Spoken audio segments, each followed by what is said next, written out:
सबसे पहले तो 4-5 दिनों से तो जो सिचुएशन है उससे पहले जो 22 अप्रैल के बाद की सिचुएशन है जिसमें पहलगाम का एक अफसोसनाक वाकया हुआ और फिर जिस तरह भारत ने झूठा इल्जाम लगाया और इस पर पाकिस्तान का मौक़िफ़ पहले दिन से बड़ा कैटेगोरिक था और बड़ा साफ था कि अगर आपके पास कोई एविडेंस है तो आप दे दें, अगर एविडेंस नहीं है तो इसकी इन्वेस्टिगेशन करा लें। लेकिन भारत के जो मज़मूम अज़ाइम थे वो इन्वेस्टिगेशन भी नहीं थी, वो पहलगाम वाक़े को अनफॉर्चुनेटली इस्तेमाल करते हुए इस खित्ते के अमन के ऊपर हमला था और फिर उसने अपने एक्शन से इसको साबित भी कर दिया।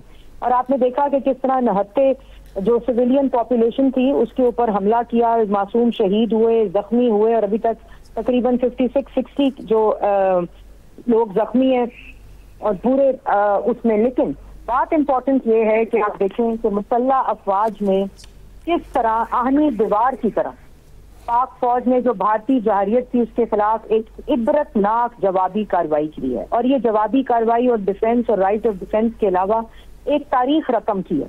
और किस तरह एक यूनाइटेड फ्रंट, जैसे चाहे वो आर्मी हो, नेवी हो, एयरफोर्स हो, मुसल्ला अफवाज में एक यूनाइटेड फ्रंट। और इसके साथ साथ मैं ये समझती हूँ कि प्राइम मिनिस्टर ऑफ पाकिस्तान ने किस तरह एक नेशनल बयानिए को लीड किया और उसमें पार्लियामेंट्री फ्रंट हो, उसमें पॉलिटिकल फ्रंट हो, प्राइम मिनिस्टर का फ्रंट हो, मुसल्ला अफवाज का फ्रंट हो। और मैं इसमें ये जरूर कहूंगी कि जिस तरह पाकिस्तानी मीडिया ने एक रिस्पॉन्सिबिलिटी का मुजाहरा किया है, पूरी कौम आपको भी खराज तहसीन पेश करती है।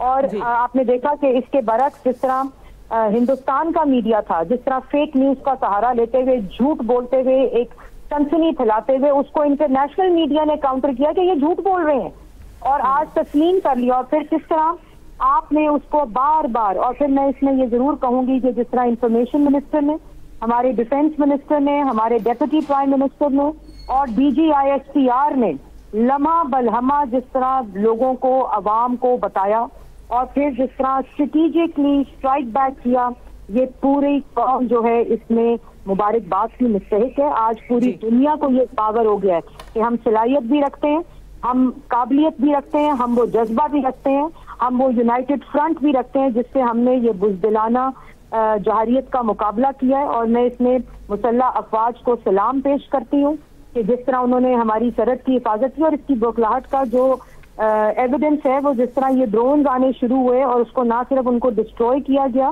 बल्कि जिस तरह शहरी आबादी को उससे बचाया गया और फिर जिस तरह पंजाब के उन मकामात पर हमला हुआ और फिर जो वजीर आला पंजाब ने फौरी तौर पर एक अलर्ट और फिर उसकी इम्प्लीमेंटेशन सिविल डिफेंस के अदारे हो, पुलिस हो, एडमिनिस्ट्रेशन हो, स्कूल्स हो, हॉस्पिटल्स हो, उसमें इम्प्लीमेंटेशन हुई। तो ये हर तरह से एक यूनाइटेड फ्रंट के जरिए हमने इसका मुकाबला किया, एक बुज़दिल दुश्मन का, एक झूठे दुश्मन का की दहशतगर्दी का मुकाबला किया। जी बिल्कुल, हम मुत्तहिद होकर सामने आए। मरियम औरंगजेब साहिबा, हर थोड़े अरसे के बाद भारत बहाना बनाता है, जारिये शुरू कर देता है। अब जब मुज़ाकरात होंगे, सिफारती सतह पर बातचीत होगी तो किन किन अमूर पर बात होगी? इस जारियत को रोकने के लिए मजीद क्या इकदाम किए जाएंगे? क्योंकि भारत को खित्ते का बदमाश बनने का बड़ा शौक है।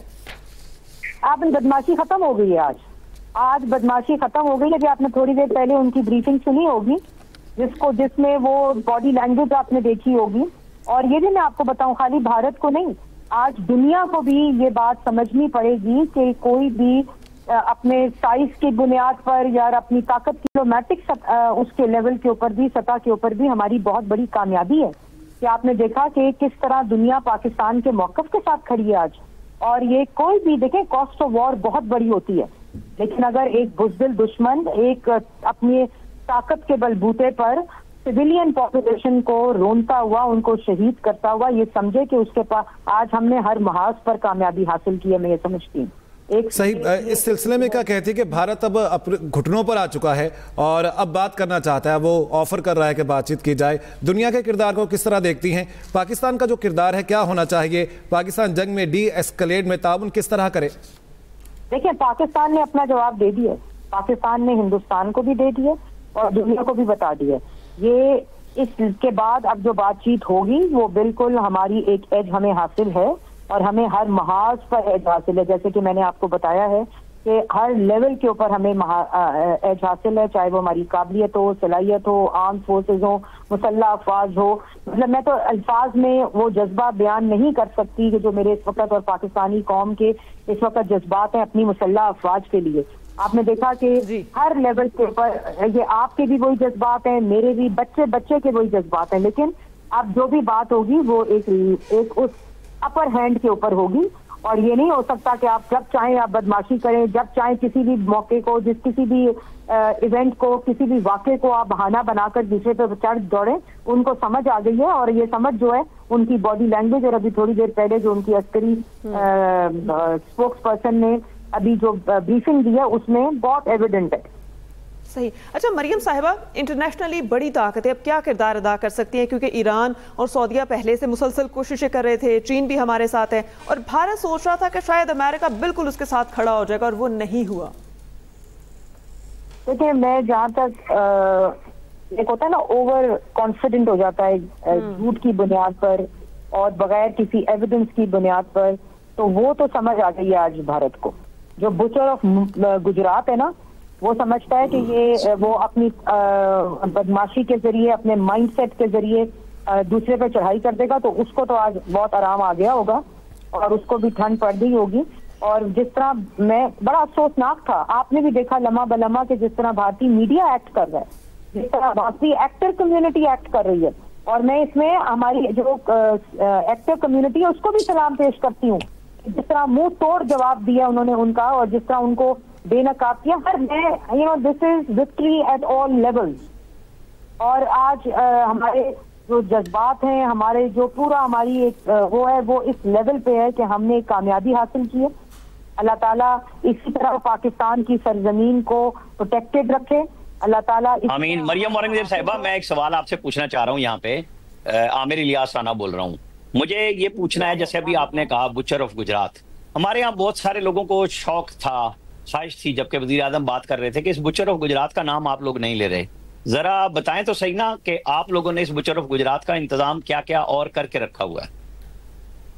देखिए आमिर भाई, ये चीज तो अनफॉर्चुनेट है कि वो इस मौके के ऊपर भी सियासत करते रहे, और मैं नहीं करूंगी, मैं उस तरफ जाऊंगी नहीं। हमारे जो तैयारी थी, हमारे जो पूरी मैं सिर्फ इसी की बात कर रहा हूँ, और उस क़यादत में जिस तरह तमाम उन लोगों को भी ऑन बोर्ड लिया जो समझते थे कि उनको ऑन बोर्ड नहीं लिया जाएगा, पार्लियामेंट्री फ्रंट हो, पॉलिटिकल फ्रंट हो। और आप देखें, मैंने जैसे पहले भी कहा अपनी बात में कि जिस तरह तैयारी हमारी सब डिप्लोमेटिक फ्रंट्स हो, हमारी इंफॉर्मेशन की जो पूरा वॉर थी, उसमें आपने किस तरह आप लोगों ने अपनी एक पूरी कौम एक आहनी दीवार की तरह खड़ी थी। तो वो बयानिए, वो प्रोपोगेंडा, मैं ना उसका जवाब देना चाहती हूँ, ना वो इस काबिल है कि उनका जवाब दिया जाए। मैं ये जरूर कहना चाहती हूँ कि इस नेशनल स्पिरिट को, इस यूनाइटेड स्पिरिट के ऊपर आप सबको, पाकिस्तानी कौम को, मुसल्लह अफवाज को, वजीर आजम पाकिस्तान को, सबको मुबारकबाद। सही। अच्छा मरियम औरंगजेब साहिबा, हम कह सकते हैं कि भारत 313 की ताकत को भूल गया, और कहा जा सकता है कि जंगें सिर्फ टेक्नोलॉजी की बेस पे नहीं जीती जा सकती, क्योंकि हमने टेक्नोलॉजी का हाल देखा है। इसके लिए जज्बा और हिम्मत भी चाहिए। दूसरी जानिब भारत की अगर बात की जाए, तो भारत ने अपने ही मुल्क के अंदर अमृतसर में 6 मिसाइल गिराए, ताकि सिख कम्युनिटी जो हमारे साथ है उसको अगेंस्ट किया जा सके। इस पर क्या कहेंगी? देखिए, मैं भारत की क्या बात करूं। भारत ने तो अपने मासूम शहरी जिनका अफसोस का इजहार हम करते रहे, पहलगाम वाकया में जो हुआ, एक अनफॉर्चुनेट इंसिडेंट में हुआ, वो उस पर सियासत करता रहा। उसने उसके ऊपर वो ये इतनी बड़ा इकदाम कर दिया, तो मैं तो उसके जो उसकी सोच है, और मैंने जैसे पहले कहा कि ये एक बुचर ऑफ गुजरात की सोच है, ये उस माइंड सेट की जो सोच है जो इस वक्त भारत पर मुसल्लत है। सही, हमें ऐसी कोशिश नहीं करनी चाहिए, और पाकिस्तान को इस मुहिम को, इस कैंपेन को लीड करना चाहिए इंटरनेशनल सतह के ऊपर, कि ये जो बुचर ऑफ गुजरात है, गुजरात का जो कसाई है, इसको आलमी सतह के ऊपर टेररिस्ट करार दिया जाए, क्योंकि ये ऐसी हरकतें इंडिया में भी करता है, कश्मीर में भी करता है, और पाकिस्तान में भी कर रहे हैं। आपका क्या मतलब है कि 22 अप्रैल के बाद जो वो एक्सपोज हुआ है, ये माइंडसेट, ये जो सोच एक्सपोज हुई है, जो इस वक्त हिंदुस्तान पर मुसल्लत है, ये पूरी दुनिया में एक्सपोज हुआ है। ये डिजिटल वर्ल्ड का जमाना है। पूरी किसी और दुनिया की वॉर्स की तस्वीरें लगा लगा के मीडिया को देते रहे कि ये चलाओ, मीडिया चलाता रहा उनका। हमारा मीडिया रिस्पॉन्सिबली एक्ट करता रहा, जिसकी बैनुल अक़वामी मीडिया ने तारीफ की, और उनके मीडिया को एक्सपोज करता रहा। हमारे DGISPR रिस्पॉन्सिबली जो वाकयात होते रहे, जिस तरह हमने स्ट्राइक बैक किया, जो वो करते रहे, उस सारी की इंफॉर्मेशन देते रहे। हमने कहा कि अगर हम स्ट्राइक बैक करेंगे, जब हम करेंगे पूरी दुनिया देखेगी। At the time of our choice, at the place of our choice हमने किया, उसका ऐलान किया, उसको ऐलान करके किया। तो ये वो तमाम चीजें होती हैं जो इस वक्त जो हालात होते हैं, उन हालात के ऊपर आपकी जो नर्व्स होती हैं वो किस तरह एक्ट करती हैं। जैसे आपने अभी खुद कहा कि टेक्नोलॉजी होनी चाहिए, आपके पास इक्विपमेंट होना चाहिए, लेकिन आपके पास पाकिस्तान पाक फौज जैसी फौज होनी चाहिए, वो जज्बा होना चाहिए, वो स्पिरिट होनी चाहिए, जिससे ये इस तरह की बुज़दिलाना वार का मुकाबला किया जाता है। सही। मरियम औरंगजेब साहब, बार बार मीडिया का जिक्र हो रहा है, मीडिया के किरदार का जिक्र हो रहा है, खास तौर पर इंडिया के। आपने मीडिया को बहुत अरसे तक रेगुलेट भी किया है। क्या फ़र्क देखा है आपने पाकिस्तान और भारत के मीडिया में, जो उनका किरदार रहा है इस पूरे में, और इस किरदार को ये जो अभी एक्सकलेशन हुई है, इंडिया के मीडिया का बहुत बड़ा किरदार है इसमें? देखिए, मैंने आज पहली दफ़ा जब अपने दीपर स्टार्ट किए, मैंने सबसे पहले आप लोगों को खराज तहसीन किया। मैं समझ रही थी कि ये एक मिसिंग लिंक था, कि जिस तरह पाकिस्तानी मीडिया ने, चाहे वो अपनी फोर्सेस के साथ खड़े हुए, अपनी पॉलिटिकल फोर्स के साथ खड़े हुए, अपनी आवाम के साथ खड़े, और सबसे ज्यादा एक जिम्मेदारी के साथ खड़े हुए।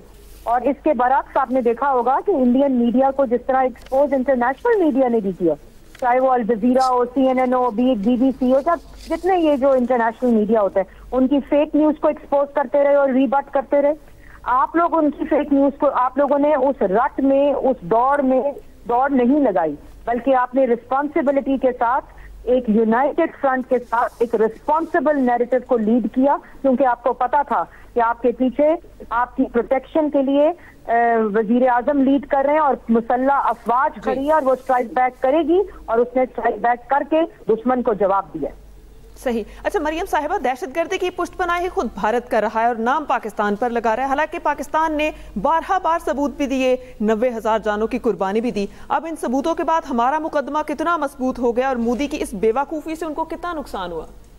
देखिए, हमारा मुकदमा पहले दिन से मजबूत भी था, सच्चा भी था, और जैसे आपने कहा कि जितनी कुर्बानी पाकिस्तानी अवाम ने दहशतगर्दी की जंग में दी है, ये मिसाल दुनिया में कहीं नहीं है। और ये इल्जाम लगाने से अब ये कुर्बानियां रायगा नहीं जाएंगी। तो कोई खड़ा होकर सिर्फ इल्जाम लगा दे दहशतगर्दी का, इसके पीछे सबूत देने पड़ते हैं। और ये पहलगाम का वाकया और आज तक जो हो रहा है, वो इसी बुनियाद पर हो रहा है कि ये झूठे इल्जाम ना पाकिस्तान बर्दाश्त करेगा, ना दुनिया बर्दाश्त करेगी, और ना कोई भी बर्दाश्त करेगा। सही। मरियम साहिबा, एक और मामले के ऊपर आपकी राय चाहूँगा। हमारे तमाम शुरा ने इसके ऊपर बात की है कि अगर बातचीत होती है, कोई दरवाज़ा खुलता है, तो किन पॉइंट्स के ऊपर बात होनी चाहिए। कश्मीर कोर इशू है, पाकिस्तान में दहशतगर्दी भारत की जानिब से 370 का आर्टिकल है, इंडस वाटर ट्रीटी, कितने तगड़े तरीके से पाकिस्तान को इस पर अब खड़ा होना चाहिए, ख़ास तौर पर पानी के इशू पर, दहशतगर्दी के इशू पर और कश्मीर के इशू पर। देखिए, ये वो मौक़िफ़ हैं जो तारीख गवाह है कि पाकिस्तान, इस पे हमारी दो टोक राय है, इस पे हमारा कोई कॉम्प्रोमाइज नहीं है। और इसके बाद ये जो भी इंडस ट्रीटी को, वाटर ट्रीटी को सस्पेंड इन्होंने किया, एक बयान दे दिया, इस तरह ये सस्पेंड होता है। ये फ्रस्ट्रेशन की अलामतें होती हैं, ये फ्रस्ट्रेशन के एविडेंसेस होते हैं, सबूत होते हैं। तो हमारा मौका पहले दिन से तगड़ा है, पहले दिन से सच्चा है, और हम उसी तरह आज भी जब भी बात करेंगे, इसी मौका पे दो टोक इसी तरह खड़े रहेंगे। सही। अच्छा मरियम साहिबा, हमने भारत का जो S-400 डिफेंस सिस्टम था उसे तबाह किया, रूसी साख्ता था, इसके अलावा राफेल को तबाह किया, हम सबके सामने है। तो क्या भारत की अब तसल्ली हो गई? देखिए, हमने सबसे पहले उनके जज्बों को तबाह किया, उनके झूठ को तबाह किया, उनके बयानिए को तबाह किया। फिर हमारी मुसल्ला अफवाज ने जिस किस्म का स्ट्राइक बैक किया, जैसे मैंने अभी थोड़ी देर पहले भी कहा कि ये हमने खाली दिफा नहीं किया, ये हमने राइट ऑफ जो डिफेंस है उसको खाली एक्सरसाइज नहीं किया, बल्कि हमने तारीख रकम की आज। और जिस किस्म की तबाही हमने अपने दुश्मन को की है वो तारीख में इसको याद रखेगा और हर कदम उठाने से पहले उसको ये याद आता रहेगा। सही, एक खातून होने के नाते और पंजाब की नुमाइंदा होने के नाते, एक एडमिनिस्ट्रेटर होने के नाते, ख़वातीन, माएँ, बहनों, हमारी बच्चियों के लिए क्या पैगाम देंगी इस जंग के माहौल में? देखिए, मैं ये पैगाम तो ये दूंगी कि हम सब एक हैं, इस परचम के तले हम सब एक हैं। हमारे जज्बे, जब दुश्मन के खिलाफ हमें जंग लड़नी है, करनी है, तो हम एक हैं। और मैं ये जरूर पैगाम देना चाहूंगी कि जब एक सिपाही हमारा मुहाफ़िज़ सरहद के ऊपर खड़ा होता है तो उसके साथ जो लाखों माओं की दुआएं होती हैं, बहनों की दुआएं होती हैं, और इसीलिए वो सीना तान के दुश्मन का मुकाबला करता है। और यही सबूत आज हमारी मुसल्लह अफवाज ने हर महाज पर दिया। सही। अच्छा मरियम साहिबा, भारत की अगर देखी जाए तो उसकी पहले बड़ी कोशिश ये रही कि आईटी का हब बन जाए, पूरी दुनिया को बावर कराता रहा कि मैं खित्ते का डॉन हूं, यहाँ पर इन्वेस्टमेंट करें। आपके ख्याल में इन कोशिशों को कितना नुकसान पहुंचा? क्योंकि भारत का बड़ा ही चाइल्डिश बिहेवियर सामने आया, भारत की सरकार का, भारत की मीडिया का, भारत की आवाम का। देखें, ये इसलिए आया कि जैसे मैंने पहले भी कहा है कि जो बुचर ऑफ गुजरात है वो समझ रहा था कि ये वही कार्रवाई है। उसको ये पता होना चाहिए था कि आगे पाकिस्तान और पाकिस्तान की फौज है, आगे वो जज्बा है जिसका मुकाबला इस तरह ये स्टेटमेंट देकर इस तरह ही दिया जा सकता। और वो समझ रहे थे कि वो यहाँ सिविलियन पॉपुलेशन को नुकसान पहुंचाकर, शहीद कर उन्होंने, हम खामोश थे 3-4 दिन, लेकिन हम इसलिए खामोश थे कि हम स्ट्रेटेजिक स्ट्राइक करना चाहते थे। हम इन लोगों की तरह फ्रस्ट्रेशन का शिकार नहीं थे, और हमें ये पता था कि बैनुल अक़वामी सतह पर हमारा बयानिया जीत रहा है। और इसी तरह हमने एक कैलकुलेटेड स्ट्राइक बैक किया, अपना राइट ऑफ डिफेंस एक्सरसाइज किया, और घुटने टेकने पड़े दुश्मन को, जो कि वो खुद तस्लीम कर चुका है आज। और जैसे मैंने पहले कहा कि जो कॉस्ट ऑफ वॉर होती है वो बड़ी ज्यादा होती है, और लेकिन हमने एक रिस्पॉन्सिबल नेशन की तरह हम अभी तक एक्ट कर रहे हैं। लेकिन हमने ये भी पैगाम दे दिया है कि अगर तुम एक कदम उठाओगे तो हम तुम्हारा मुकाबला करना जानते हैं, और हमने उसका सबूत दिया।